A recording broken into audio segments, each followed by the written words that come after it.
This video will go over powerful abilities and combos that were incredibly strong at one point or another in vanilla WoW. But this list will also cover more than just strong damage dealing abilities, and cover defensive and CC effects as well. At number 10, we've got kind of a meme combo in the form of the Paladin Bubble Hearth. You see, Divine Shield, the Paladin ability that gives him immunity to all forms of damage and debuffs, lasted for 12 seconds in vanilla. Hearthstones had a 10-second cast time, so a Pally who was in trouble could simply use Bubble and then cast Hearthstone to get out of anywhere. If a Pally got caught out in the open world and was dying, they could just Bubble Hearth out of there. If a Pally was mad at a raid, they could just pull the boss and then Bubble Hearth. It was the ultimate escape tool, and there were... That shit happened. I told the same story, right? The Four Horsemen. This one guy literally walking in there like a bomb in slow motion, because like they kicked him out of the group, but he had like the 1 minute thing until he got removed from the instance. He was running towards Four Horsemen. This was like in Nax 40. He fucking aggroes them. And he bubble hearts out, and like the Four Horsemen just like run through the wall because we thought that they wouldn't chase us through the wall. Like Mograine just comes busting through that fucking wall like the Kool-Aid man, just killing fucking everybody, man. It was so funny. Like it was funny, but it also was like, it was annoying because it would take like 40 minutes for everybody to get back. But the first fucking time, just watching, just killing everybody, and everybody in Vent like just fucking angry. Dude, those were the days. That was so fucking fun, man. No ways to remove it in vanilla WoW, as Mass Dispel and Shattering Throw weren't added until later expansions. So, if a Pally wanted to run away, there wasn't anything you could really do to stop them. Number 9, Frost Shock. Frost Shock is also another kind of a meme ability that everyone liked to call overpowered, but it kind of deserved its infamy to an extent. Frost Shock was one of the 3 shock shamans could use, which all shared the same short 6-second cooldown. And since 3 abilities all shared the same cooldown, Blizzard wanted to balance each one in a way that made you want to pick it over the other 2. Earthshock had a baked-in interrupt that was also kind of overpowered to an extent. It was really overpowered. Flame Shock just did damage and put a dot up, and Frost Shock did damage and slowed the target for 8 seconds. Oh, I'm sorry. Did I say Frost Shock did damage? Because I meant to say Frost Shock did a lot of damage. It did way more damage than an instant cast spell with such a short cooldown really should have been able to do. It was so bad that someone literally made a video of a paladin rerolling to a shaman just to cast Frost Shock. It was that fucking ridiculous. Plus, it had a slow attached to it that was longer than its cooldown, meaning you could keep someone permanently slowed with Frost Shock. Frost Shock was one of the few ranged slows in the game that could do that, in vanilla WoW anyway, and the only one that also did damage. And in vanilla WoW, where mobility was low, this was actually super powerful for that time period. So much so that Blizzard added DRs to slows in patch 1.4, basically just to deal with the Frost Shock problem. In case you were wondering, DRs don't exist on slows today. They removed them from that in the Burning Crusade. Slows were a much bigger deal in vanilla WoW, and shamans were one of the most mobile kiters thanks to Frost Shock. Number 8, Fear. Not just the Warlock ability Fear, but all Fears. Fears in vanilla WoW worked a little differently than they do today. Functionally, they are basically the same. When used on someone, they run around randomly and can't use abilities. And in vanilla WoW, Fear had a chance to break early if they took damage. This is still the case today as well, only the damage threshold worked differently. Fear had a higher chance to break the more damage they took from an ability, and a low chance to break from small amounts of damage. So if you just put dots on a target and used a channeled ability, Fear was basically a 12-second stun. Technically, that was the good days, man. I used to love that shit. I played an Affliction Warlock. It was absolutely fucking beautiful. Do we finally get to see? No, Coach John $50. Thank you. McCool fan donated $100. Thank you so much, man. Here, take another 100 for some new ear warmers. Thank you very much, McCool fan, for the $100. I fucking appreciate that, man. Thank you, dude. Let me get the rest of these. Hunters, priests, and warriors also had fears, but only warlocks had a spammable, no cooldown fear. So if a warlock got opened up on in PvP, they could have their invisible succubus seduce the target, turn around, and cast fear. then put up full dots and use one of their 3 channeled abilities to do a ton of small ticks of damage, and basically kill people through a near permanent fear that would never break. Number 7. The cheap shot / kidney shot combo. Rogues could cheap shot out of stealth for a 4-second stun, and then combo into kidney shot for another 6-second long stun, for a total of 10 seconds of stun, the longest stun chain in vanilla WoW without some kind of special items or gimmicks. Not to be confused by the 2-minute stun chains in Mists of Pandaria that were just happening all the time. The only real downside to the stun combo was the energy and combo points required to use the 2 abilities, which could be completely offset through some items like Thistle Tea. A 10-second stun was powerful back then, and would be powerful today. Yep. Although this 10-second stun wasn't exclusive to vanilla WoW.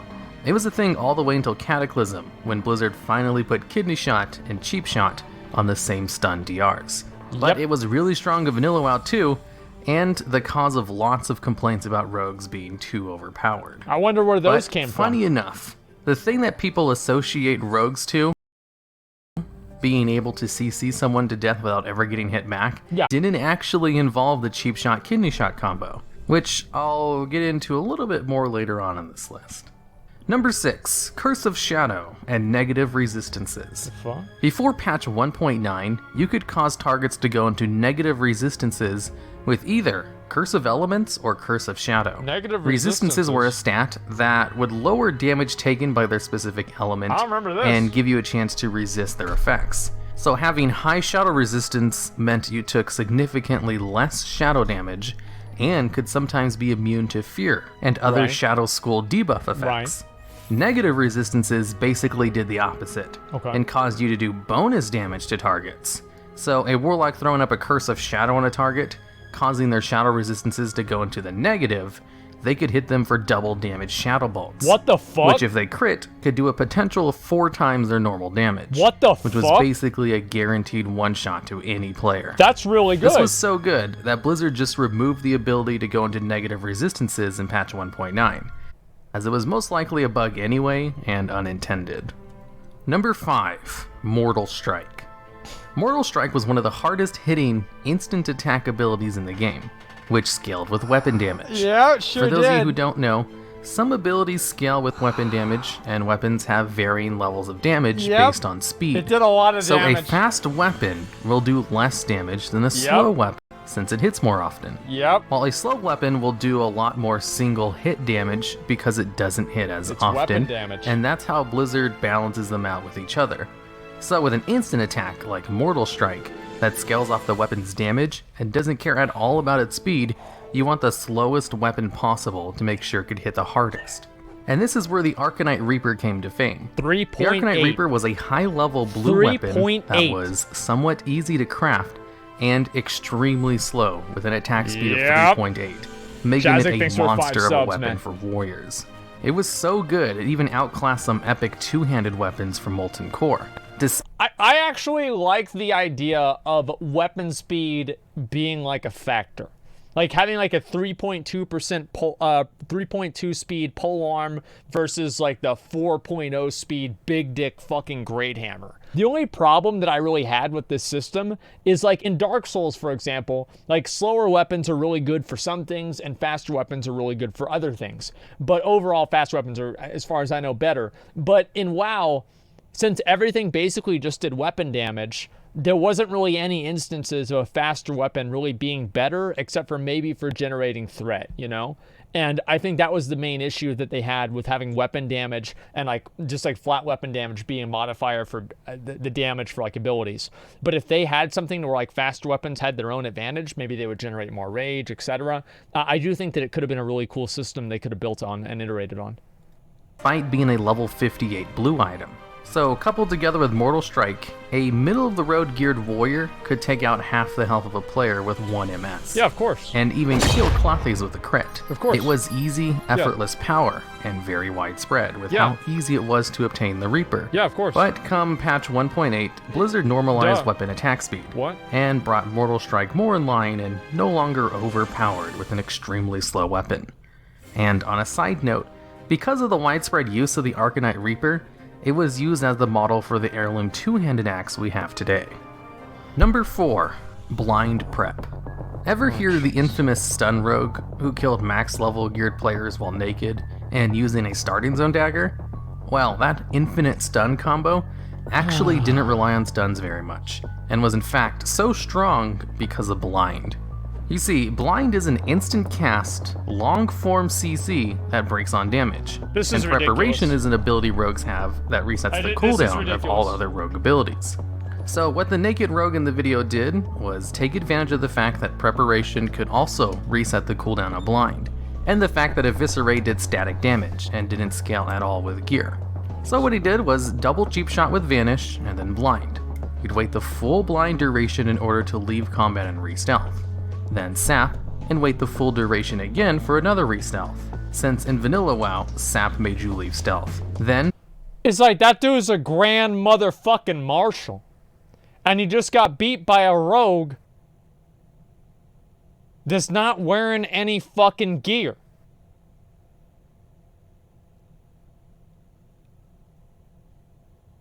I mean, like, guys, listen, boosted? Yeah, I mean, the thing is, like, yes, there were more people, like, if you get Grand Marshal, it's called balance. Yeah, it is balanced.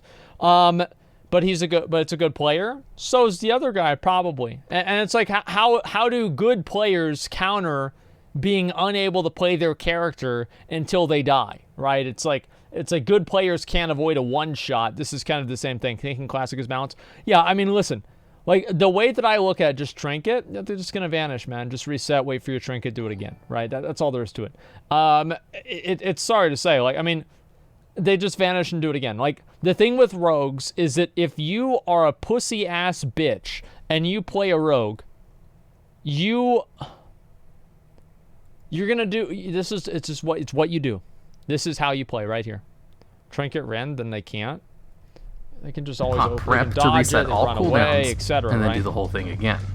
After going through 2 full rotations of this CC chain, along with at least 2 cold-blooded eviscerates, and a couple of other damage moves to build combo points, that's what allowed a naked rogue to kill fully geared players. And Blind was the crucial part of that whole CC chain, as Blind was what allowed the rogue to leave combat in order to use Sap, which allowed cheap shots DRs to disappear. Blind back then, you guys gotta remember, Blind back then was a poison. It wasn't like a CC in the same way it is now. Like, it was a poison, so you could be dispelled, and it also had a really, really short cooldown. I think it was like 30 seconds or something. And let the rogue save all of his combo points for eviscerates. So it was really Eviscerate's static damage and Blind's cooldown resets that allowed the chain to be as effective as it was. And you could have someone CC'd for about 45 seconds straight 5 minutes if you did it correctly, for Blind? Of which only 10 to 12 seconds of that were spent in stuns. And because of Blind's incredible usefulness with a cooldown reset from prep, it was Blind was a 5-minute CD in vanilla WoW.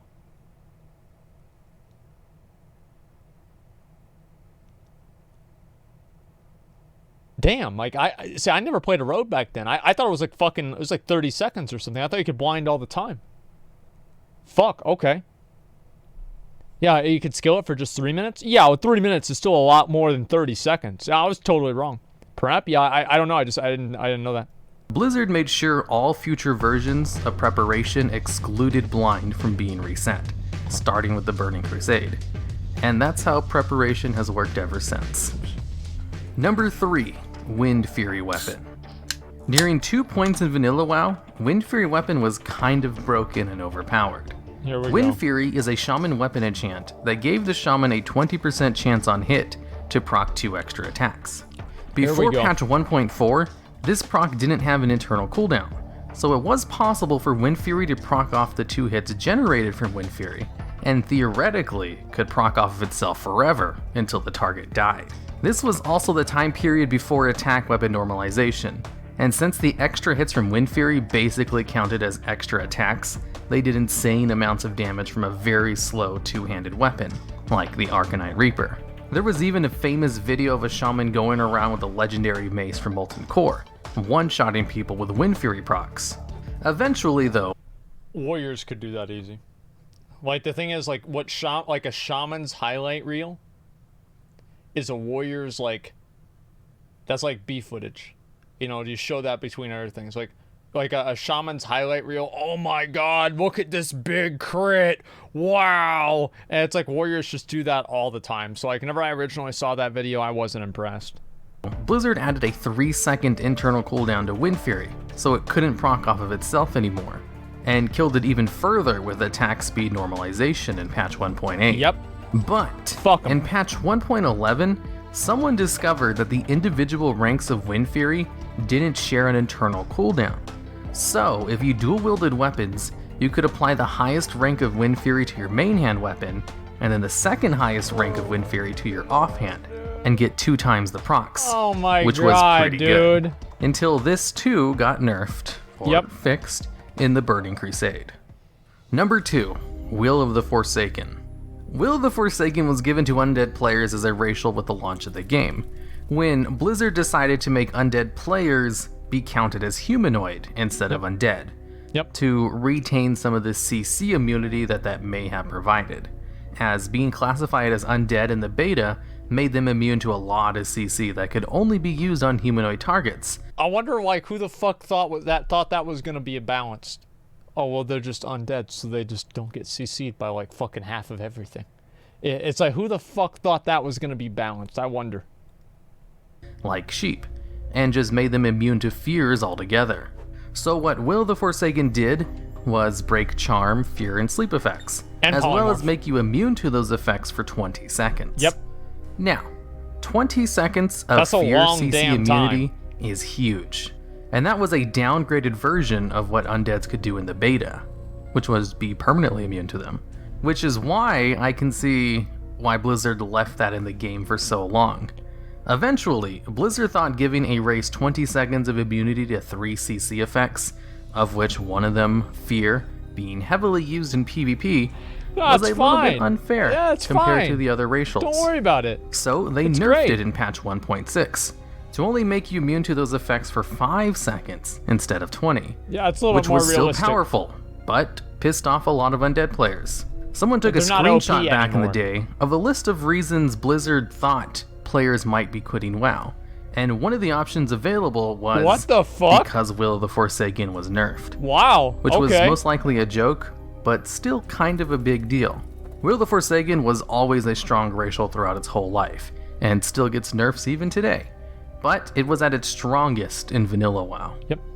And number 1, Pyroblast, or POM mages. 3-minute mage. Back in vanilla WoW, Blizzard balanced castable spells based on how long their cast times were. Here we go. So the longer the cast time, the more damage the spell did. What a bunch of shit this was. Had one of, if not the longest cast times of a single target nuke spell, clocking in at a 6-second cast time. It also had a 6-minute cooldown because it hit so hard.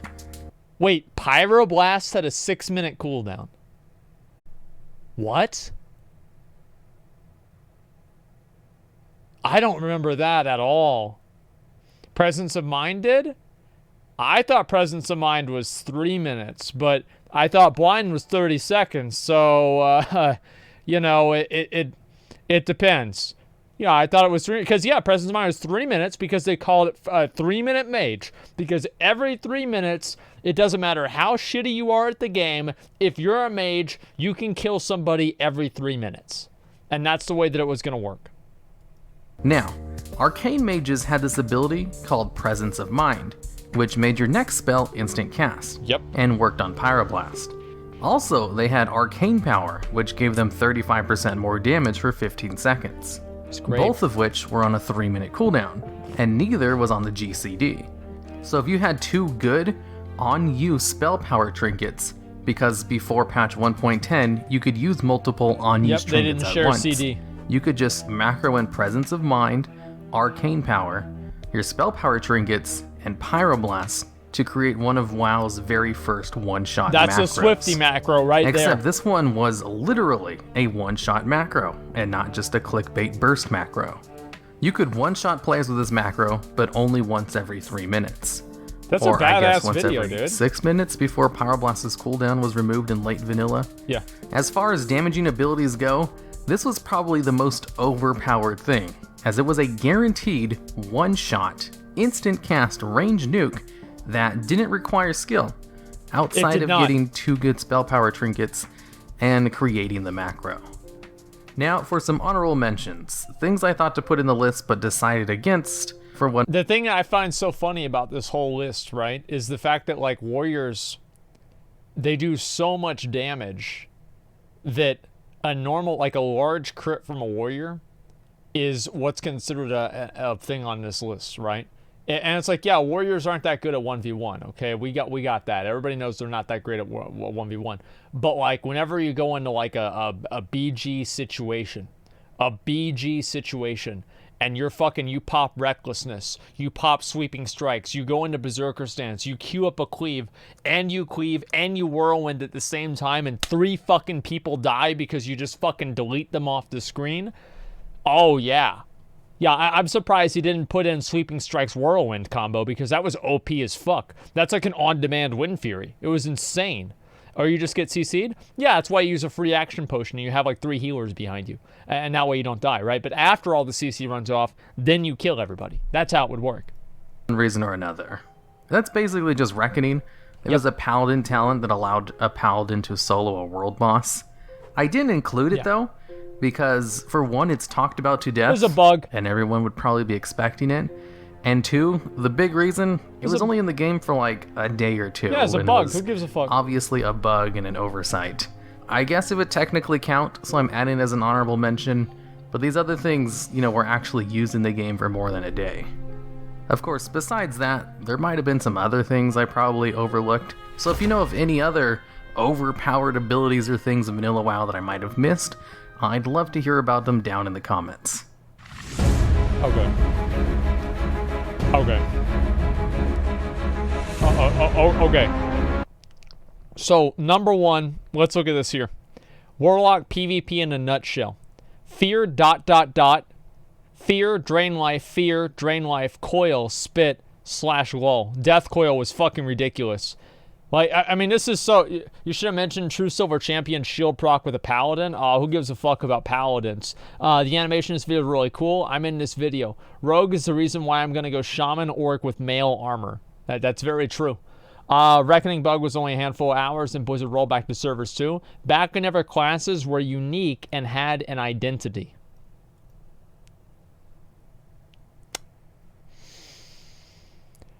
That's gonna be a big true from me. Yeah, that's gonna be a big true. I totally agree with that.